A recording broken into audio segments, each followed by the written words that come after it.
So, hello and welcome to the Erica Glessing Show, where you receive information about healing for entrepreneurs and lightworkers. And my next guest is both. He hails from the beautiful places in Colorado, so I love that my show gets to be in Colorado today. Welcome, Nick Kidawski. It's so nice to have you. Yeah, thank you so much, Erica. It's wonderful to be on your show.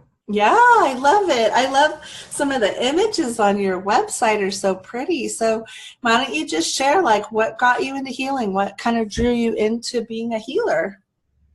Yeah, certainly. So, it was really two things. So I've always been sensitive to energy. I remember when I was little, I walked into my bedroom and I kind of felt a presence there.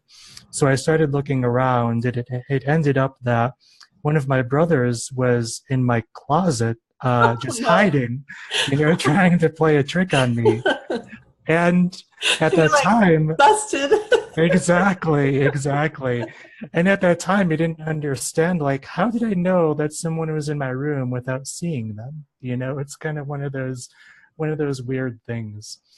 So that kind of started my journey into the whole healing space of, okay, if I am sensitive to other people's energy, how can I help them to feel better, to start to take away their pain, so on and so forth. I love that. I remember one time I was riding a horse. I was riding up in the mountains, and I was riding with my friend Rosemary. And I didn't really get that time that I was a medical intuitive. Like this is decades ago. And I looked over and I go, "What's wrong with your right knee?" Yeah. And she goes, "Oh my gosh, I did something." She's a runner, and she goes, "Something happened to my right knee." I go, "Well, you need to get some more attention on that because the pain, I could feel it all the way over here." And it was interesting, and it was kind of the dawn of knowing that you could like be a medical intuitive. hmm Yeah, that's awesome that you're able to pick that up. I think so many of us are actually know more than we think we know. Just being around other human beings, we might just be picking up on what's going on with them sometimes in our bodies, right? Yeah, I definitely agree. So, when you're looking at your company, Release Emotional Baggage, that's so curious. Like, who among us doesn't have that? What are some of the emotional baggages? That's the wrong grammar, but what are what are some of sort of the things that you see that are kind of like bring people down, or what are some of the, you know what I mean? Like what is it? Louise Hay has that book where she talks about how different parts of the body connect to different pains. So tell me some of the things you've seen. What are some of the common things that people carry around? Yeah, I mean, I'll give you a really quick story. Is that okay? Yeah.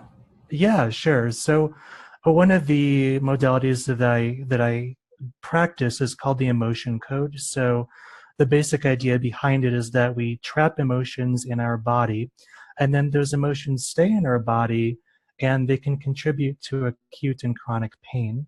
And we also have something called a heart wall, which are emotions that we trap around our heart.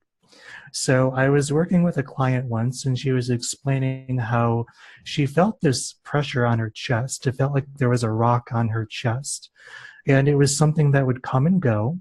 So I started to work with her, and I started to release these trapped emotions around her heart. And a lot of the emotions that became trapped were around the age of 35 for her. So I asked, was there any significant event around the age of 35 that happened to you? And she said, oh yeah, around that time I was pregnant, and unfortunately, her baby didn't end up making it. And around that time, her mother was also diagnosed with breast cancer, and she was her caregiver during that whole time. So you can imagine that going through an experience like that, she must have felt just a ton of emotions, and Yeah. a number of those didn't get released, so they got trapped around her heart. Right. So, anyways, once those emotions were released, that pressure on her chest was released, and she was finally able to breathe just fine. And she could also think about those past experiences, and she didn't have any painful feelings or any anxiety come up around it. Wow.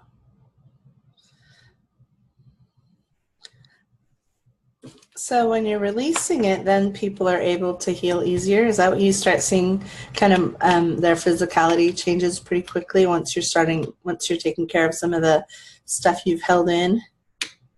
Yeah, yeah, exactly.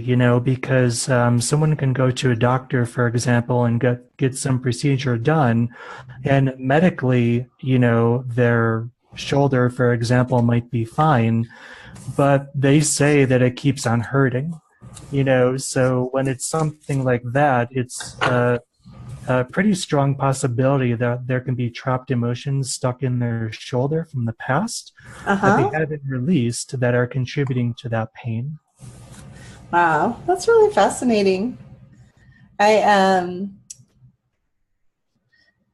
I honestly think that there's so many things that go into healing, and I love this idea that we can just kind of clear blocks to the healing. And I was looking yesterday at that whole sense of the evidence being like you're still in pain, or the evidence being, in our pre-chat we were talking like if a home hasn't sold, it's blockages, and then it isn't sold yet, and that's the evidence, and then you need to clear it.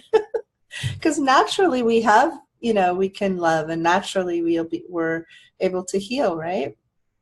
Yeah, I agree. I mean, our body is so wise, like it's constantly giving us messages, and it's our choice whether we want to pay attention to those messages or whether we want to just completely ignore it. And Yeah. usually when we pay attention to those messages, they're kind of like little clues as Uh-huh. to what's wrong, and also how we can start to heal from it. So it's really just listening and trusting to the wisdom of our body. So my next question has to do with entrepreneurs and light workers.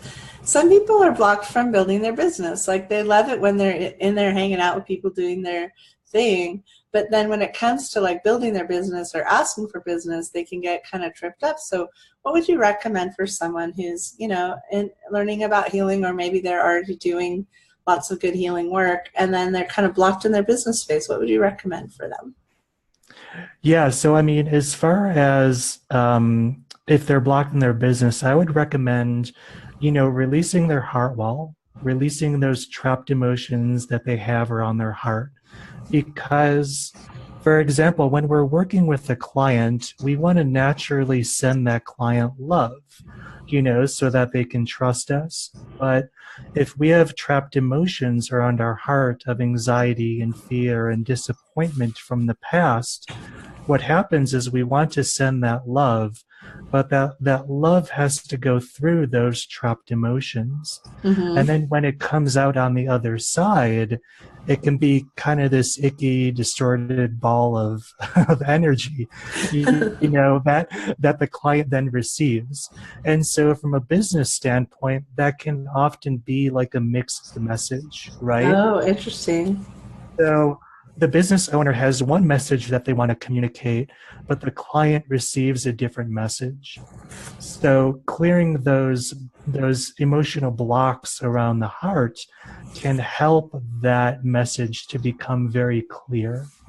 Wow, that's really interesting.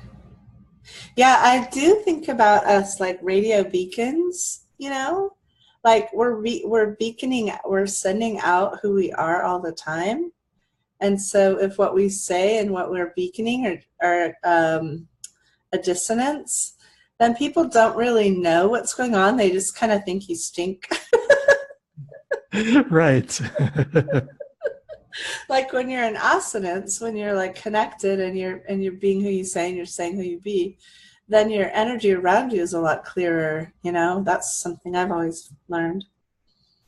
Yeah, I agree. It is having that, that clear and heartfelt message, when people Yeah. just people just kind of pick up on that. It's really kind of beautiful, actually. I know. Well, why don't you tell us a little bit more about your actual services? Why don't you give us a little more insight into what you do?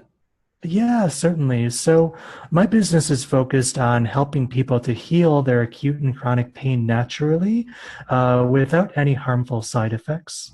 So, the way that I do that is I help people with identifying those trapped emotions that are causing their acute and chronic pain and releasing them. And once that happens, then their acute and chronic pain starts to decrease. And, Nice. in some cases, it'll just completely go away. I And love it. then, yeah, and then the second part of that is I also work with people on a physical level, recommending an herbal program that will help to decrease inflammation in their body and reduce pain and start to bring some of their body systems back into balance that started to cause the pain in the first place. Wow. Well, that's pretty awesome. And I'm so glad you stopped by. And I'm so glad you found my show. I'm so excited that you found me by looking around and finding a good show for you to be on. This was perfect for my audience. And why don't you tell us how we can reach you and find out more? Yeah, so my website is www.releaseemotionalbaggage.com.